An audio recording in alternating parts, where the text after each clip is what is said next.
तीच गोष्ट मला जिनिल्यामध्ये भेटली. ज्यावेळी चित्रपटाची अनाउन्समेंट झालेली तेव्हा तुम्ही स्टारकास्ट सुद्धा रिव्हील केलेली.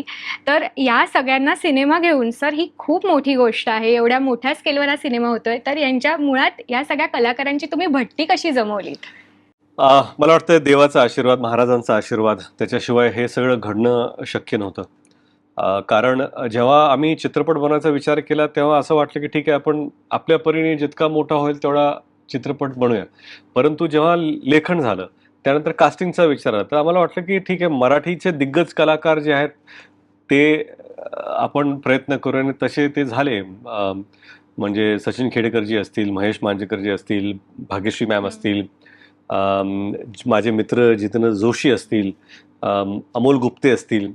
तर हे मराठीतले दिग्गज कलाकार तर आहेतच, परंतु असं वाटलं की जे अमराठी कलाकार असतील, हिंदीमध्ये असतील आणि मोठ्या मोठ्या चांगल्या चांगल्या भूमिका, त्यांना आपण कास्ट करूया का? तर काय मोठा विचार करता येईल असा एक ड्रॉइंग बोर्ड आपला विचार झाला. त्यानंतर आम्हाला वाटलं, अरे विचारलं पाहिजे का? तर जिनियाने फक्त एकच शब्द म्हटलं की 2 शब्द, वाय नॉट? का नाही? नाहीच म्हणतील ना, त्याच्यापेक्षा अजून काय म्हणणार आहेत? पण आपण जर प्रयत्नच केले नाहीत तर हा चित्रपट मोठा कसा व्हायचा? म्हणून पहिल्यांदा मी अभिषेक बच्चन यांच्याकडे गेलो.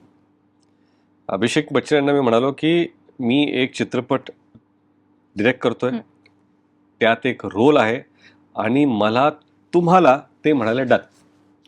मी विचारलं पण, ते म्हणाले डन.